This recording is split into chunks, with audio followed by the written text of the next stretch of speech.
suggestions. First thing is, what is the reason that contracts are not broken out in the budget like everything else? They are. If you go through the budget, which is in the website, you can see.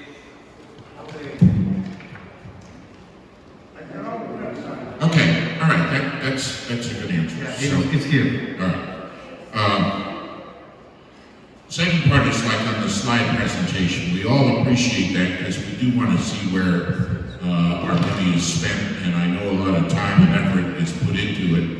And I'm sure in meetings like this, part of it is to kind of do a fill while the ballots are being counted. However, we lose a lot of people during that that just get up and leave because and they may have some questions, but they don't want to wait the half an hour or so for the presentation. So I suggest having maybe a limit.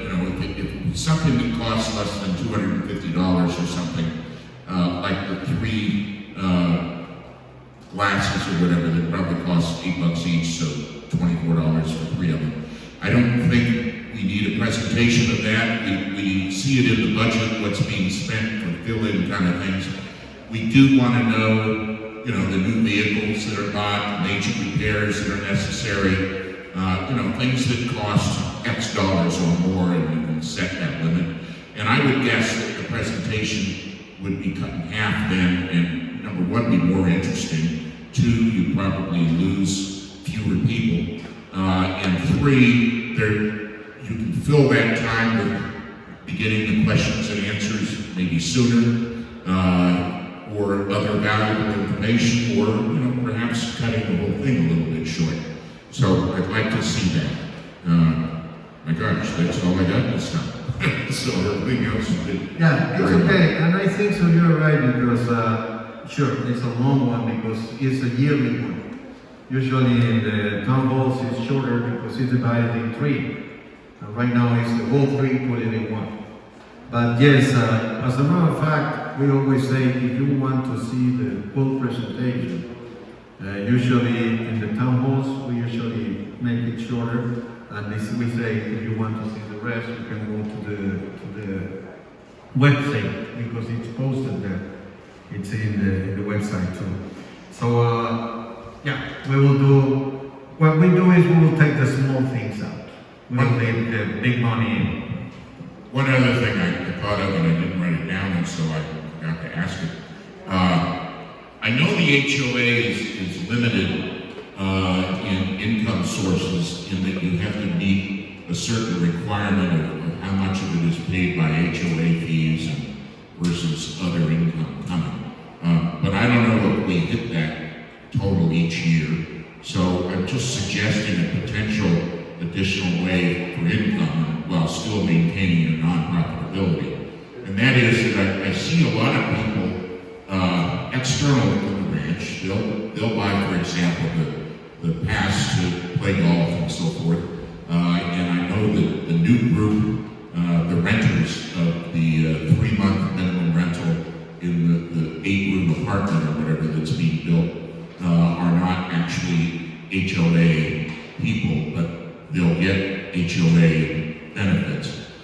My thought is if we can offer year memberships, to coming on the ranch to where people can use the pools and so forth and so on, and you get $250, $300, $400, $500 a year memberships. We're talking some tens of thousands of money. Now, I know proposals like that have been shot down in the past, again, because of this percentage figure, where you've got to get a certain percentage of money strictly from HOA dues. But it would seem to me there might be a thinking process of coming up with some way to authorize that, and or if we're not hitting that full percentage or we're exceeding it with HOA dues, that we would be able to charge for these activities. Yes, as a matter of fact, we are dealing with that. We are going to charge the owner of the property a certain amount of money. Right now, Lalo, the finance guy, is going to see how we can put it into the income without affecting the the limit that we have, which is 5%. And so there will be a way. We will find it. But yeah, we will be charging the owner who is making the contract with the people who is going there. Okay, good. Thank you very much. You're welcome. Yes, Linda. I would like to, I'm not going to use the microphone because it's been handled by too many people. I want to ditto what Rob said. What's your name, please? Linda Williams, I live in Los Fierros North, and I've been a resident for 27 years. I think, Pat, I've got a couple of months longer than you have. I agree with Ross. I think some of the issues at this meeting can be incorporated in the downtime between counting ballots. This meeting's gone on for over 3 hours, and more than probably half of it has been just waiting. Anyway, thank you, Ross, for bringing it up. Yesterday at the meeting, Tony and I believe Philip brought up some of the. Are you having trouble hearing me? Yeah. Do you want me to use the microphone? Right now it's sanitized. You're not quite as loud as Nancy was. It was, Hello. Okay, Tony and I believe Philip brought up yesterday about some of the unsightly things that are just hanging out at the ranch, signs that are broken. We live out in Los Fierros North, and there are a lot of dead trailers and a lot of lots that have been abandoned. My specific question is, when somebody abandons a lot, they stop paying dues, they turn it over to the ranch, who is responsible for keeping that property clean? The developer. The developer. Pat, we got a lot of junk out in Los Fierros North. Many of us put a lot of time and energy and money into keeping our properties neat and clean and landscaped, and we clean up weeds, we clean up the trash that has died in our neighbors' yards, and it's just it's unreasonable that we should have to clean up property that belongs to the ranch. We're doing it because we don't want to look at it. And, every day when I drive down to the pickleball courts, there's at least 3 or 4 workers out there picking weeds, raking the sand, making that entrance look beautiful. I think at some point, my expectation, I would appreciate it if the ranch came in and cleaned up some of the neighborhoods. I don't even want to talk about Palos Verdes South, because I think there's more dead trailers out there. And if these properties have gone back to the ranch, can't you donate those trailers? And for the residents in town that would probably love to have some of those old trailers that they could live in instead of watching them just rot here. Anyway, that's my rip. And also, on the other side, Pat, thank you so much for your intervention on getting rid of, and hopefully getting rid of the yellow school bus down the road. Thank you. Eddie? I am very much against selling social memberships. Every clerk in town's going to pay $300, come freely onto the ranch, load up his car, and drive out uninspected. Period.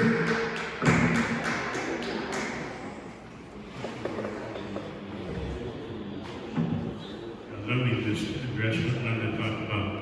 I've been, one time years and years ago, before we had an HOA, we used to do an annual meeting, and we used to do it down at Juanito's. And so one time, I said, something, part of the ranch looking like Sanford and Son. But I had a couple of Chicago Bob and LA Bob, 2 black guys came to me after the meeting and said, that was racial. Just kind of as a joke with me. But I was serious about it. And I told my guys, I said, I don't, people got half-built stuff on lots and blah, blah, blah. Get a flatbed, start hauling the stuff away, put it in a storage yard, notify them if they want to come get bricks, materials they left on lots, tell them it's there, give them a period of time to get it, and what we're cleaning the place up. So, I have a lot of respect for keeping the place clean. One of the issues that we run into kind of with some of my good Mexican managers who are always looking, maybe sometimes a little bit too anally at the legal side of things, tell me that once a lot is sold and the trailer's sitting there and it's personal property, and by law in Mexico that we can't touch the stuff because we don't own the property, et cetera, et cetera. So now, what we've just done is we've, and all of you, we have sent notices out and I've got Montano, surveying a lot of these lots. We're going to identify all that stuff. We are going to clean it all up and remove this stuff. We will decide what we're going to do with abandoned trailers. And some of, a number of these people are the people that never converted to privatization and have not paid dues or taxes in years. So we are gonna clean all that up. So, and I've instructed my guys, and we'll do it through our maintenance department, through Victor and his crew, and we will start cleaning these lots up. But I have intentions of doing that. Like Philip said earlier, first impressions are important, and it's time for us to get back to that. And the issue also is we, get a new financing partner in here, that there is allocated monies to do such things as that. And of course, we want to ramp up marketing again and start selling and marketing again. And of course, to do that and to have that favorable impression, we need to have the place cleaned up. So I do appreciate you bringing that up, and we do have a plan to deal with it. And actually, my right hand, left hand brain administratively is handling a lot of that detail to make sure that these plans get out to these people. Some of them we don't have an address or an email or anything for, and so we're just going to consider property abandoned. And when it does come back to the developer, once we do take it back, then yes, it is a developer issue. Before it's taken back, it's an HOA issue. If there's still other roles as a dues paying or dues billing member, once we do take it back, we clean it up and take it back in inventory. But I'm going to make a big push to do what you asked. Thank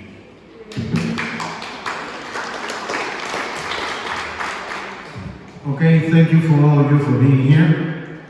Philip, oh yes, sir. Please, come to the front. Sorry I didn't see you.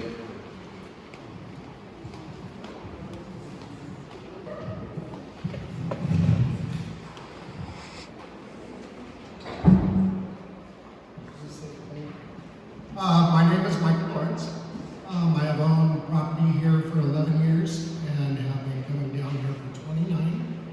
Retired commercial fisherman, and also too from 1999 to 2009 I owned a company called Lawrence Trucking, which was dump trucks for road building purposes. And I want to point on Saltillo Road. Correction, Saltillo Road maintenance is not done on Wednesdays and Saturdays, it's done on Mondays and Thursdays. And maintenance, by taking a 5,000 gallon water truck and opening it up and driving down the road, does more to hurt the road than it does to help it. And I'll bring up two examples. One is everybody in here that goes to the pool or goes to the HOA office or goes home, you ever notice how all of Highway 5, all of it, outside of that entrance, that there's dust and fines that are in the highway? That's because when the water truck comes in the road and it turns its sprayers on, what it's doing is it's blowing the fines, which is binder for the material that makes up the consistency of the road. The second example would be, and you can drive down Saltillo Road, and you can just look on the side of the road, probably about a foot deep of just fines that are there, that are created because the water truck goes through there without a grader. Now, we've all been in a monsoon, some of us have been through Hurricane Rosa, and we see the damage that water does. It takes out our roads, and it destroys things. And when we get a couple of 2-3 days of rain here, we see what that does to Saltillo Road. And the reason why I'm bringing up Saltillo Road in general is because Saltillo Road, and I believe, Ross, what's your community? Vista Del Mar. Vista Del Mar has a red clay road that goes into it. And I believe that those are the only two main roads, anyway. And we see what the water does to do that. Also, too, Sensei just redid Saltillo Road, or currently are, and they're grading it, and then they water it, and then they grade it, and then they're done. You see that the red dirt turns purple. Take a hammer and a nail and go out there and try to poke the nail through. It's like concrete.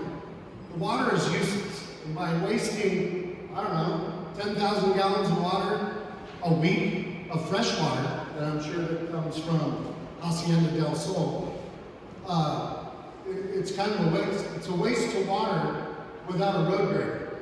And then the other fact too is that all of this mud that is created by that, there's people that like to take care of their vehicles and wash them, have them washed. And without the schedule or certain days that this can be, accomplished on, there's a lot of people that waste their money on getting their cars washed and not having anything done about it. The reason why I'm bringing this up right now is I have submitted six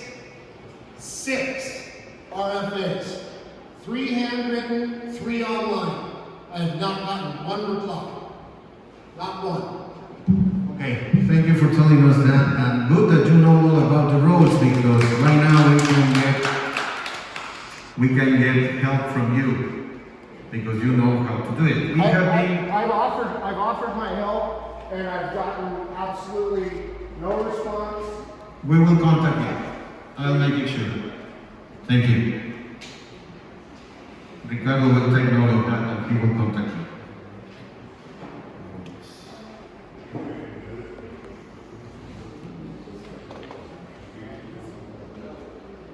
Okay, anyone else? Okay, now I am not missing anybody. Okay, thank you very much, and I just want to finish in thanking our clerks. Thank you for your hard work. I know it is hard work, and to our staff that has been here all afternoon too. Thank you very much to all of you.